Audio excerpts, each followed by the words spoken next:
he's definitely a guy that if you don't know him by now, oh boy.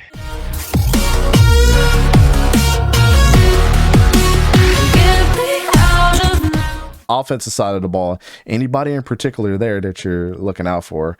Maybe Charles Cross is the obvious answer, but See, for me, but I wanted to refrain from using rookies just because I feel like there's eyes on all rookies. You know what I mean? So I kind of very good answer, man. You know what I mean? And so I was just like, I feel like that'd be a cop out, because anybody could come on here and just bring up a rookie.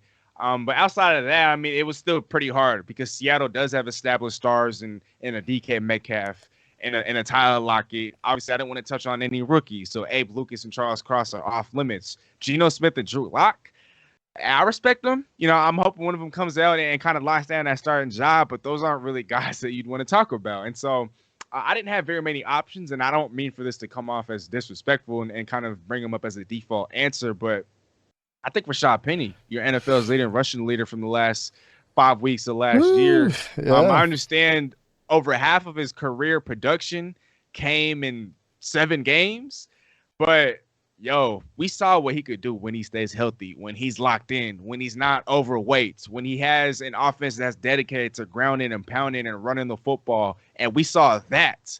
And a lot of people will kind of point to the fact, oh, what about the lack of competition? Some of the teams that Seattle played in that span, the Lions, the Bears, the Texans, these aren't very high quality elite teams. But if that's the case, then why didn't any other player put up the same sort of rushing totals that Rashaad Penny was putting up? I mean, this guy was putting up 200+ yard games against the Cardinals. That was another team I forgot to mention. I've been a big fan of Rashaad Penny's for a long time, man.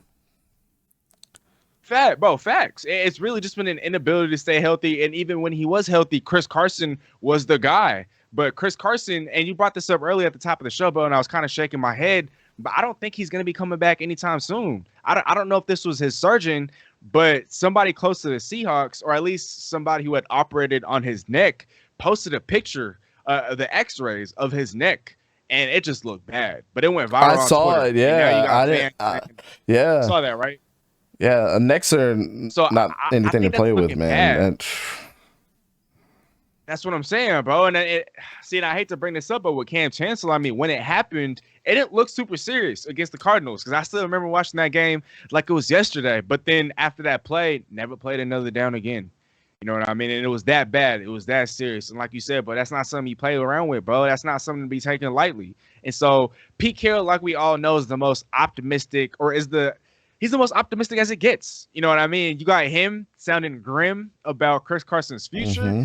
Then it's like, if that guy's not optimistic, if he's not, high on the likelihood or on the possibility of Chris Carson coming back, then I think, that's very telling. You know what I mean? And Seattle, I don't think they would have taken a Ken Walker in the second round, if not for the exactly. You know what I mean? And Rashaad Penny, like I said, has put up over 50% of his career production in the span of 6 to 7 games. He's been in the league 4 years. Yeah.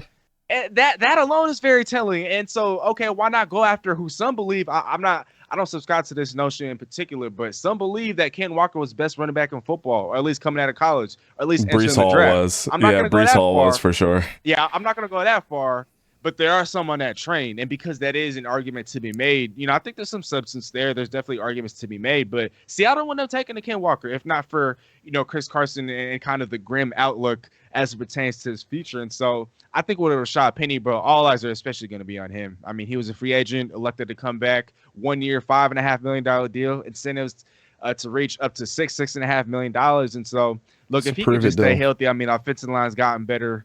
The weapons are there.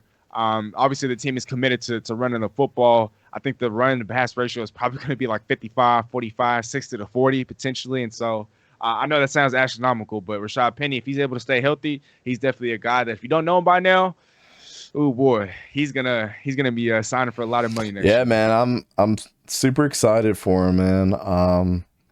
And I hope he comes out and he gets about 1,200 yards and at least 9 or 10 touchdowns to kind of secure his spot.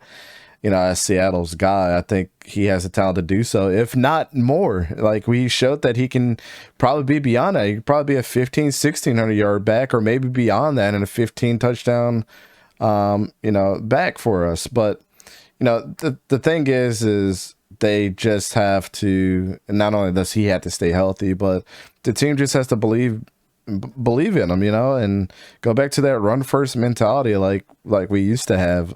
Everything had to run through our running game. It wasn't necessarily, you had to worry about Russell and his arm, but that's what opened up a lot of that. A lot of the things that we've had success with, and for Chris Carson, you don't want him to end up like a Ryan Shazier type stuff. It's, if that neck injury is really that bad, dude, you might, unfortunate things happen, and, you made your money, learn about looking towards a professional career outside of football at this time, and don't try to force it. I would hate to see that. I did see it. It's a big metal plate in his neck with several screws, man. And that's one thing you don't, there's two things in this world that I don't want to happen to me. I don't want to go blind. I would rather not. I would rather lose my hearing, my smell, and my taste versus going blind. And I do not want to be paralyzed. Any portion of my body, it would be really weird.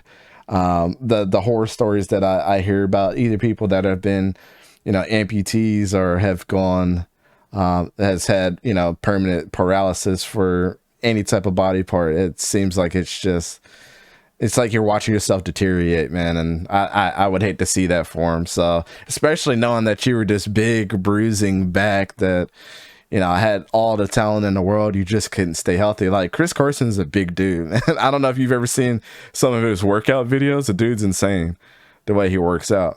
Crazy. So I had no doubt that he could be, a big bruiser like the Nick Chubbs of the world. But hey, man, if it's that serious, just take a couple steps back, check your ego at the door, and have a healthy life. Your kids don't want to see you in a wheelchair at the end of the day, and neither do us on the Seattle side. We don't want to see you in a wheelchair either. Thank you for your services, but I always look for the player first.